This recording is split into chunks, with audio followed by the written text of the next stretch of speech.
Kahit tinawag ka ng Panginoon, kung wala kang pagmamahal or kung wala kang love sa puso mo, lahat ng ginagawa natin will become useless. Hindi ko maiintindihan ang kalooban ng Lord kung hindi ko hihilingin yung puso na katulad ng puso niya.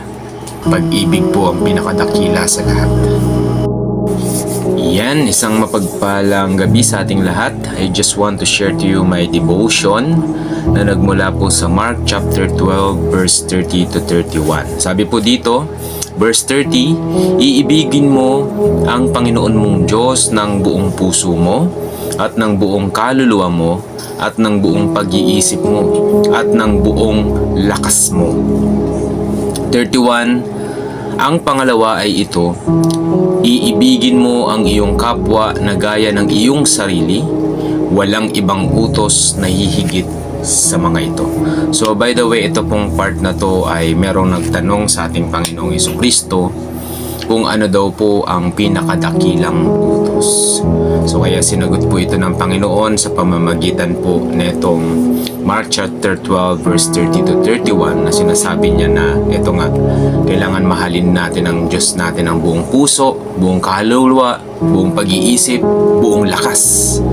No? At ang pangalawa, ibigin natin ang ating kapwa na gaya ng ating sarili at sinasabi na walang ibang utos na hihigit sa mga ito. So, may rema here is the greatest commandment. Yan. So, ito yung kung meron tayong sinasabing 10 utos, ito po yung 2 utos. Pero ito po ang great na utos ng Panginoon. Kasi bakit? Lahat po ng kautusan ay nauuwi sa 2 ito. Kung titingnan po natin, it's all about love. It's all about love sa Panginoon. It's all about love sa kapwa. Kaya nga, may sinasabi tayo na to love God and to love people. Kasi kung sinasabi nating mahal natin ang Diyos, pero hindi natin mahal ang ating kapwa, nagsisinungaling tayo according to John.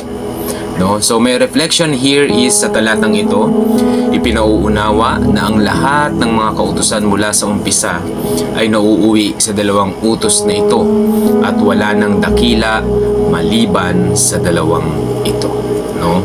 So everything, it's all about love. So my motivation here is nananatili ang faith, hope, and love. Ngunit ang pinakadakila sa lahat ay ang pag-ibig. Dahil kung walang pag-ibig, patay ang ating pananampalataya. So sinasabi natin na meron tayong pananampalataya, no?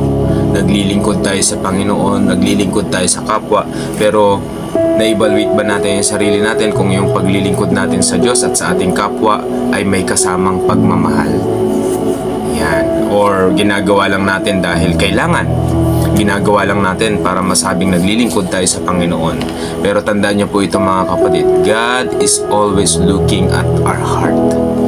Not the gift that we have, not the service that we have, or kung ano man yung ginagawa natin sa Panginoon, umaawit, tumutugtog, sumasayaw, naglilingkod, nagsishare, no? Everything, nagpipreach, everything na ginagawa natin sa loob ng iglesia. Kapag kayong mga ginagawa natin yan ay walang pagmamahal, useless po yan. Kasi bakit? We are doing that for nothing. Tandaan niyo po, ang ating Panginoong Jesucristo ay nagbigay ng mabuting halimbawa. He do everything with love. Kaya sa tingin niyo po ba kung walang pagmamahal yung ginawa ng ating Panginoong Jesucristo, mapagtatagumpayan niya ang cross? Hindi po. No? Yung mga pasakit na dinanas niya, hindi po. Yung papatayin na siya, wala siyang ibang inisip kundi, Ama, patawarin mo sila sapagkat di nila alam ang kanilang ginagawa. So, everything is all about love. Na kung walang pag-ibig, hindi tayo makatatagal sa pinagagawa ng Panginoon. Kaya maraming Kristiyano bumabagsak. Kaya maraming pastor bumabagsak. Sa Amerika, sa ibang mga bansa, there is a lot of churches na nagsasara dahil ang pastor ay nagre-resign sa kanyang pagpapastor. Imagine, ang mga pastor pa po sa ibang bansa, especially sa Amerika, sinasahuran pa po yung mga yan. Pero still, nagko-close yung mga churches. Why? Because there is no love at all. No? They are serving God for nothing. Ginagawa nila dahil they are thinking na yun yung dapat nilang gawin dahil tinawag sila ng Panginoon. Kahit tinawag ka ng Panginoon, kung wala kang pagmamahal or kung wala kang love sa puso mo, lahat ng ginagawa natin will become useless. Kaya nga sinasabi natin, hindi mahalaga kung paano tayo nagsimula. Ang mahalaga kung paano tayo mananatili. Masarap pag nag-uumpisa ka eh. Sa totoo lang, masarap pag nag-uumpisa ka na naglilingkod sa Panginoon. Nandoon yung all sacrifices that you have binibigay mo. Pero habang tumatagal yung long run, dito natin nararanasan na parang nakakapagod pala. Mapapagod ka lang. Tandaan nyo po to, mapapagod ka lang kapag wala talagang totoong pagmamahal sa puso.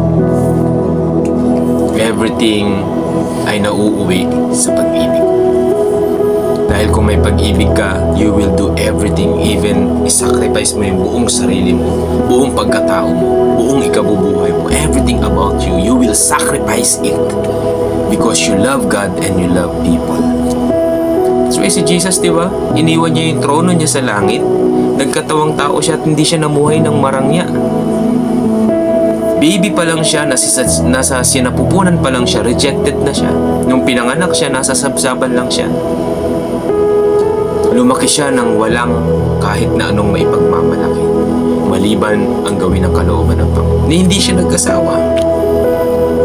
Hindi niya nagawa yung mga bagay na dapat niyang gawin dito sa mundo bilang isang tao, dahil ang nasa isip niya ay kung paano tayo maililigtas. Nasa isip niya is to sacrifice yung sarili niya for the salvation of all people na tatanggap sa Kanya bilang Panginoon at sariling tagapagligtas. Sa atin, sa totoo lang, sa ating paglilingkod sa Panginoon, nahahati talaga yung focus natin because we are thinking about everything. No, hindi natin alam kung ano dapat yung priority natin. Ang dami nating nakakaligtaan pagdating sa Panginoon. Pero si Lord, hindi niya nakalimutan ang pangalan mo. Hindi niya nakalimutan na kailangan kanyang iligtas. Natin, hindi masama na meron tayong pananampalataya, hindi masama na meron tayong inaasahan, at lalong-lalong hindi masama na meron tayong pag-ibig. Pero tandaan nyo po, ang pinakadakila sa tatlong ito ay ang pag-ibig. Kahit sabihin mo nagpipreach ka ng totoo, ginagawa mo yung kalooban ng Panginoon, pero kung walang pag-ibig sa ginagawa mo, it's become useless. That's the secret para managumpay ka. Sa lahat ng ginagawa mo, that's the secret of being faithful to God. It's all about love. Kaya we need to evaluate our heart. No? Kasi baka mamaya nagiging selfish na pala tayo. Baka mamaya iba na pala yung focus natin. Baka mamaya iba na pala yung layunin natin, yung motibo ng puso natin. Hindi na pala align sa kalooban ng Panginoon. That's why nung ako po ay magsimulang magdesisyon na maglingkod sa Panginoon, ang hiningi ko sa Lord, Lord, bigyan mo ko ng puso na katulad ng puso mo. Kasi bakit? Hindi ko maiintindihan ang kalooban ng Lord kung hindi ko hihilingin yung puso na katulad ng puso niya.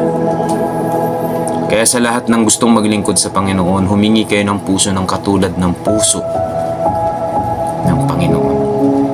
Kasi bakit? Kung gusto nyo makatagal, kung gusto nyo managumpay sa napakasamang panahon na to, napaka-deceptive na panahon na to, kailangan nyo ng dakilang pag-ibig upang tayo ay makapanagumpay sa lahat ng gawain ng dyablo. Tandaan nyo po, Jesus is coming. That's why the deception is a lot. Everything, no? Satan is double time na para hanggat maaari kahit mga hinirang kanyang dadayain. So my application, I will remain in love because love is the manifestation of true faith and hope. Yun lang talaga yun. No?